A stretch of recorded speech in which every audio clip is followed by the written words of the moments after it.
Bonjour à toutes et à tous. Merci Seigneur pour cette nouvelle occasion de regarder dans la parole de Dieu et découvrir des vérités concernant la famille.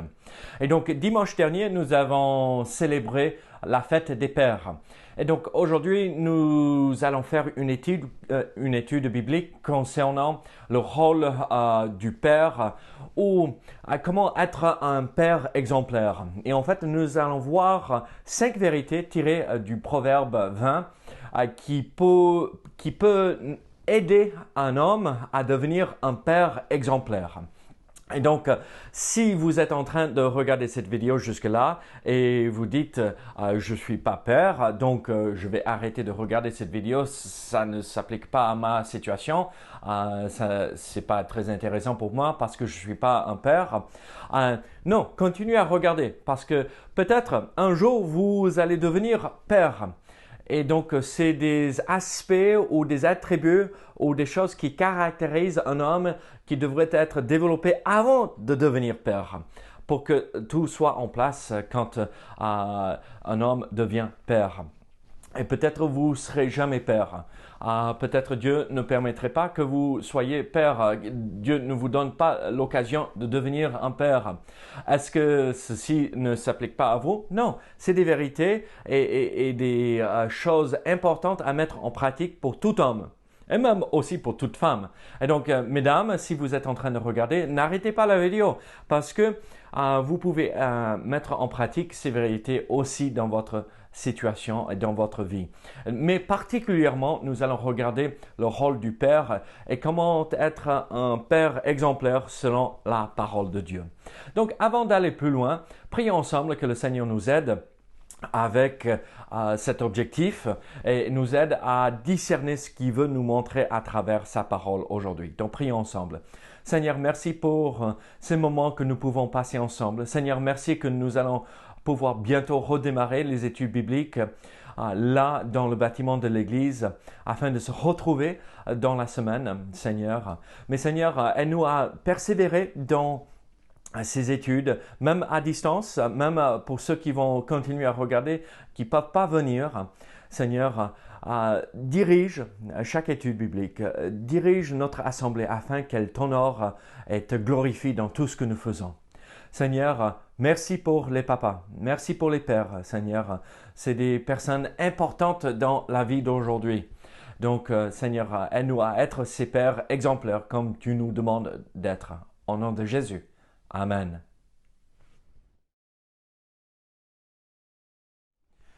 Je vous invite à ouvrir votre Bible au Proverbe 20. Au Proverbe 20, et nous allons lire les versets 3 à 7 de ce proverbe. La Bible nous dit ceci. C'est une gloire pour l'homme de s'abstenir des querelles, mais tout insensé se livre à l'emportement. À cause du froid, le paresseux ne laboure pas. À la moisson, il voudrait récolter, mais il n'y a rien. Les desseins dans le cœur de l'homme sont des eaux profondes, mais l'homme intelligent sait y puiser. Beaucoup de gens proclament leur bonté, mais un homme fidèle, qui le trouvera? Le juste marche dans son intégrité. Heureux ses enfants après lui. Alors aujourd'hui, comme j'ai dit, nous allons regarder 5 vérités concernant les pères, ou en fait toute personne, mais particulièrement on vient de célébrer la fête des pères et j'espère que vous avez passé une bonne fête, les pères là qui regardent cette vidéo. Mais 5 vérités pour être un père exemplaire selon les Écritures. Est-ce que ce que nous allons voir ensemble aujourd'hui résume toutes les vérités qu'il faut mettre en pratique et vivre pour être un bon père? Non, non, non. C'est juste 5 vérités que j'ai retrouvées dans ce proverbe qui peut aider à devenir ce père merveilleux, ce père exemplaire que Dieu veut que vous soyez et que moi je sois aussi. Et donc, vous savez, aujourd'hui, il y a une attaque assez importante, si je pourrais le catégoriser comme cela, pour effacer le rôle du père et de l'homme dans notre société. Et donc, Dieu a créé l'homme et il a créé l'homme et la femme. Et l'homme et la femme ont deux rôles différents à jouer dans le couple et dans la famille. L'homme doit être père et un vrai homme, un homme qui honore le Seigneur, comme nous avons vu, il y a quelques études bibliques de cela. Et la femme doit être la mère et comprendre son rôle, et que nous allons voir ici bientôt. Et elle doit être une femme vertueuse, une femme qui honore Dieu dans sa vie aussi. Et alors, comment retrouver ces rôles respectifs afin de jouir pleinement toutes les bénédictions que Dieu veut nous donner dans notre famille. En fait, si les hommes sont des hommes et sont des pères exemplaires, les familles vont être bien fondées sur le roc, la parole de Dieu, cette vérité importante à mettre en pratique dans la vie de famille. Et si les femmes sont des vraies femmes, des femmes vertueuses et des femmes qui jouent et qui remplissent leur rôle de mère, là, on retrouve quelque chose d'extraordinaire pour les familles et vraiment pour les enfants. Les enfants s'épanouissent dans cet environnement. Un père exemplaire, une femme et une mère vertueuse. Et qu'est-ce qu'on veut de plus? Là, on enlève toutes les barrières pour les enfants pour qu'ils puissent être bénis et heureux dans leur vie. Et donc, c'est ce que nous voulons voir dans nos familles, ici, dans notre assemblée et dans toutes les familles. Donc, quelles sont ces vérités que nous retrouvons dans ce passage? Et en fait, il y a une personne dans ce monde qui peut être une grande bénédiction et avoir une influence merveilleuse ou aussi dévastatrice dans la vie des enfants. C'est l'homme, c'est le père. Oui, la mère peut aussi être une influence merveilleuse et positive et quelque chose de merveilleux dans la vie de l'enfant, mais aussi elle peut être quelque chose de dévastateur aussi. Mais l'homme particulièrement, surtout pour les garçons, a un rôle important à jouer dans la vie des enfants.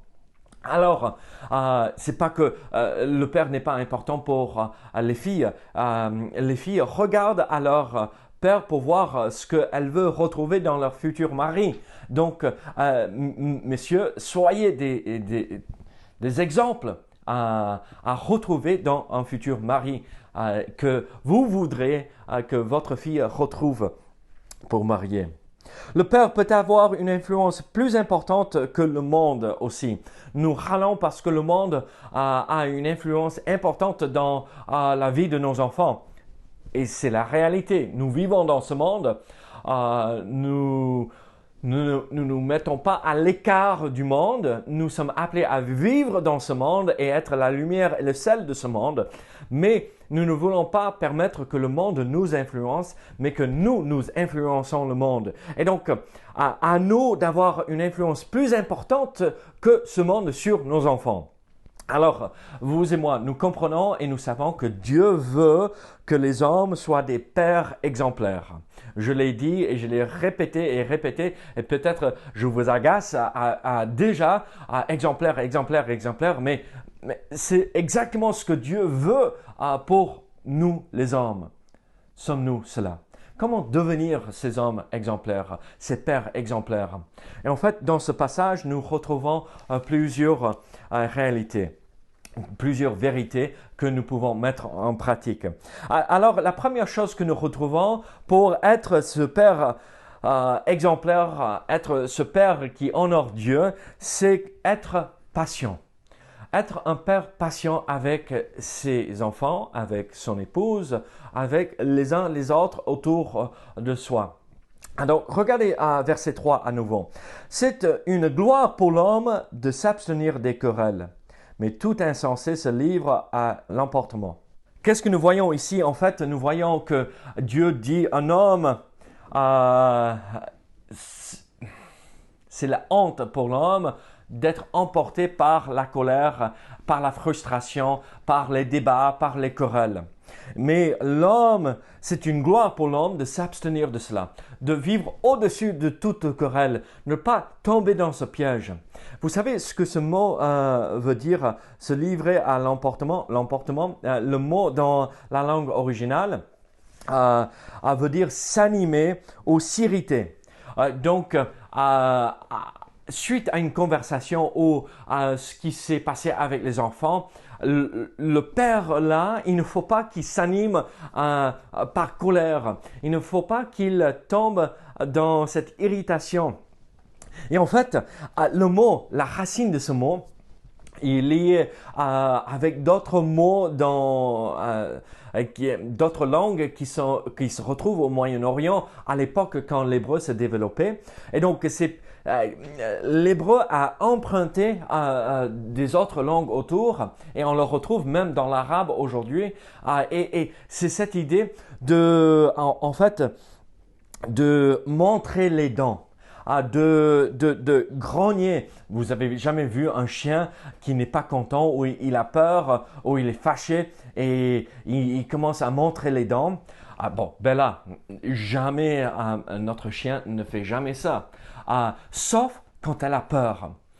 Ou j'ai jamais vu mon chien en colère par rapport à quelque chose ou qui voulait mordre quelqu'un. Mais on a eu des témoins de Jéhovah qui sont passés, qui ont sonné à la porte. Elle m'avait étonné. C'était incroyable. Je ne m'attendais pas à cela de mon chien, de Bella. Et elle est immédiatement venue au portail. Au portillon, et là, elle a vu le monsieur et la dame, et immédiatement, elle a montré ses dents, mais Bella, va-t'en, je m'en occupe. Et c'est ça ce que Dieu ne veut pas pour nous, les pères. Que quand quelque chose nous frustre, quand les témoins de Jéhovah toquent à la porte, frappent à la porte, tout le monde ici dans le coin dit qui toque à la porte, qui frappe à la porte, c'est embêtant, n'est-ce pas? Et surtout quand on sait qui c'est, et mince, cette secte vient débarquer chez nous, on leur a déjà dit de dégager, on ne les veut pas voir, on ne veut pas les voir chez nous, et là ils sont à nouveau à la porte. Et qu'est-ce que naturellement, qu'est-ce que nous voulons faire? C'est leur montrer notre frustration. Mais Dieu nous dit, il ne faut pas agir comme ça. Il ne faut pas montrer nos dents. Il ne faut pas agir comme cet animal qui ne sait pas maîtriser sa frustration, sa colère, et être emporté et animé par cela. Non, il faut être patient, calme. Est-ce qu'il y a des choses que nos enfants font qui nous frustrent? Ah oui, bien sûr. Je ne connais aucun père qui n'est pas frustré parfois par les choses que les enfants font. Non, ça fait partie d'être père et bien éduquer les enfants, bien élever les enfants dans les voies du Seigneur. Ils vont tomber, c'est normal. Ils vont faire des bêtises, c'est normal. Mais à vous et moi, les pères, d'être patients. Comment faut-il faire quand nous ressentons cette frustration monter en nous, cette colère monter en nous? Regardez Éphésiens chapitre 6. Éphésiens chapitre 6. Et nous allons voir le verset 4. Qu'est-ce que nous voyons? Il faut repasser ces versets que nous allons lire et partager ici ensemble quand nous ressentons cette frustration arriver. Éphésiens chapitre 4, chapitre 6, verset 4. Et vous, pères, n'héritez pas vos enfants, mais élevez-les en les corrigeant et en les instruisant selon le Seigneur. Passez ce verset devant vous, dans votre esprit. Regardez à nouveau Proverbe, mais le Proverbe 15. Nous allons voir une autre chose, un autre verset là. Proverbe 15, verset 1er. Proverbe 15, verset 1er. Une réponse douce calme la fureur, mais une parole dure excite la colère. Vous voulez frustrer vos enfants et ils font une bêtise, ils savent qu'ils ont fait une erreur, ils savent qu'ils n'ont pas fait comme il fallait, et là, agissez, et ayez une parole remplie de colère, Et vous allez voir comment vos enfants se referment sur eux. Et même quand ils grandissent, surtout à l'âge de l'adolescence, ils vont commencer à répondre d'une façon qui vous fâche même plus. Donc, ne semez pas cela dans le cœur de votre enfant. Soyez calme et doux et n'excitez pas la fureur et la colère chez vos enfants. Regardez un autre proverbe, le proverbe 29, verset 11. Proverbe 29, verset 11. L'insensé met en dehors toute sa passion, mais le sage le contient. Ah, ça c'est un bon verset pour nous les hommes. L'insensé met en dehors toute sa passion, mais le sage la contient. Ne dévoilez pas toute cette chose qui est en vous, cette frustration. Non. Gardez ça pour vous, parce que Dieu n'est pas honoré par cela. Et répondez calmement, doucement, parce que vos enfants en ont besoin de cela. Vous faites mal à vos enfants quand vous agissez comme cela. Alors, comment faut-il faire?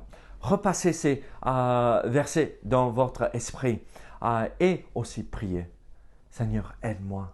Aide-moi à ne pas tomber en colère. Aide-moi à ne pas être emporté par cette frustration quand je vois mes enfants faire une bêtise. Et ça va arriver. Même si on fait tout parfaitement, et on ne le fera jamais. Monsieur, on n'est pas parfait. Même si on le croit et on le dit peut-être, mais on a tort. On n'est pas parfait. Mais si on faisait tout parfaitement, nos enfants ne sont pas parfaits. Et même si on croit cela, on n'y est pas non plus. Donc, permettez à vos enfants de faire ces erreurs. C'est à travers ces erreurs qu'ils vont apprendre comment vivre correctement avec le Seigneur. Et donc, être patient. Ça, c'est être un père exemplaire. Mais aussi, regardez, à nouveau, Proverbe 20. Nous voyons une autre chose dans le verset 4. À cause du froid, le paresseux ne laboure pas. À la moisson, il voudrait récolter, mais il n'y a rien. Comment être un père exemplaire? Il faut travailler. Il faut travailler, être un travailleur, bosser, se lever et aller partir. J'ai déjà parlé de cela quand on a fait l'étude biblique par rapport à être homme. Et quelqu'un a fait un commentaire, au lieu de donner des leçons aux autres pour, quand j'ai dit « levez-vous et travaillez », il faut montrer l'exemple. Mais regardez, là, ils ont dit « il n'y a pas de travail, de nos jours, il n'y a pas, c'est pas facile ». Tout à fait, ce n'est pas facile. Mais vous voulez être un exemple pour vos enfants, même si vous ne trouvez pas de travail pendant 6 mois, 1 an, 2 ans, 3 ans, 4 ans, allez, levez-vous, ne restez pas sur le canapé, bougez-vous et levez-vous, ne soyez pas paresseux et allez bosser.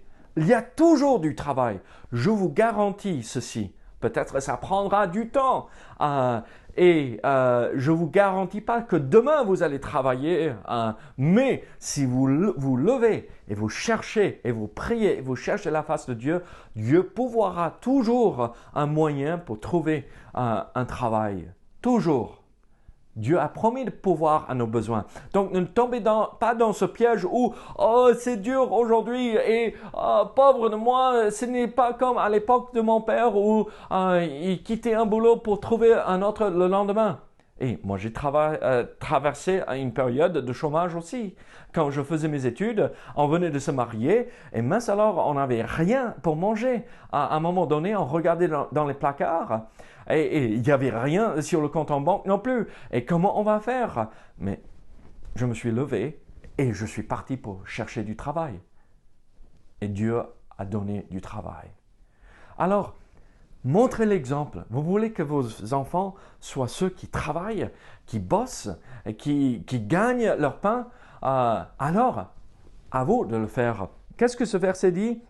À cause du froid. Oh, c'est trop compliqué. Oh, il fait trop froid aujourd'hui, je ne veux pas faire. Oh non, je suis un peu fatigué aujourd'hui. Non, non. Le paresseux ne laboure pas. À la moisson, il voudrait récolter, mais il n'y a rien. Ça, c'est le piège. Ne tombez pas dans ce piège. Soyez des pères exemplaires et allez, travailler. Qu'est-ce que nous voyons à nouveau Regardez le verset 6, pardon, le verset 5. Les desseins dans le cœur de l'homme sont des eaux profondes, mais l'homme intelligent s'est épuisé. On va faire une autre traduction de ce verset, d'accord? Permettez-moi. Les desseins dans le cœur des enfants sont des eaux profondes, mais l'homme intelligent s'est épuisé. Quelle est la vérité que nous retrouvons dans ce verset? Pour être un père exemplaire, il faut être à l'écoute. Un père exemplaire est celui qui est à l'écoute, qui écoute ses enfants, qui discute, qui parle. Moi, je ne parle pas très souvent. Je suis assez réservé de nature. Donc, c'est du travail pour aller discuter avec mes enfants, avec mon épouse. Ça ne vient pas naturellement, mais il faut le faire. Il faut être là pour écouter. Et regardez, monsieur, ce n'est pas en disant « Hey, les enfants, venez, asseyez-vous, et il faut qu'on discute », que là, ils vont discuter. Parle-moi, dis-moi comment ça s'est passé. Non, mais ils ne vont jamais dévoiler ce qu'il y a dans le cœur dans ce moment-là. Non, non, il faut être là, toujours. Et quand le moment est propice, avoir déjà cultivé ce climat où l'enfant se sent libre de partager ce qu'il y a dans son cœur. L'enfant n'est pas comme ce robinet qu'on ouvre et l'eau coule et après on dit « Ok, c'est bon, j'ai eu assez » et on le ferme. Non, l'enfant est comme ce puits qu'il faut aller chercher l'eau. Laisser l'eau remonter à la surface, lentement et doucement. Mais après, quand l'enfant sait qu'il peut partager, il va discuter, il va parler, il va dévoiler tous ses soucis, il va dévoiler tout ce qu'il vit et ressent dans son cœur. Et vous, papa, il faut que vous soyez à l'écoute. Il faut que vos enfants sachent que vous êtes là à entendre tout ce qu'ils traversent. Et pas là pour avoir un esprit critique et de jugement. Non, être là pour écouter, pour là réconforter le cœur troublé parfois de nos enfants. Mais aussi, quand l'enfant peut entendre, être là pour conseiller, quand le moment est propice pour cela aussi. Alors, il faut être patient, il faut travailler, il faut être à l'écoute. Mais aussi, regardez le verset 6. Qu'est-ce que nous voyons dans ce proverbe, le verset 6? Beaucoup de gens proclament leur bonté, mais un homme fidèle qui le trouvera. Comment faut-il être pour être un père exemplaire? Être un ami fidèle. Il faut que je sois ami avec mes enfants, tout à fait. Hier, je préparais cette étude, je travaillais cette étude, je méditais, je priais le Seigneur, Seigneur, montre-moi ce qu'il faut que je partage avec les hommes concernant, on vient de célébrer la fête des pères, qu'est-ce qu'il faut faire? Et Caris, ma fille, vient entrer dans mon bureau pour parler, discuter. Il y a un bureau juste derrière le mien pour Mélissa, mon épouse. Et en fait, Caris a dit dans sa tête, c'est mon bureau. Et donc, elle a toutes ses affaires étalées sur ce bureau. C'est pas à maman, c'est plutôt à ma fille.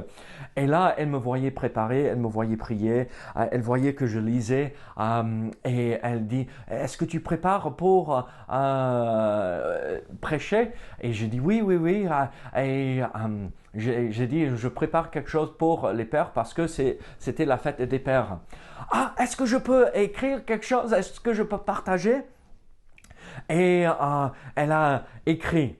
J'ai dit oui, oui, oui, vas-y, vas-y, prépare quelque chose, écris ce que tu penses, ce que être un père. Et elle a écrit un père prend soin, un père est gentil, un père est patient.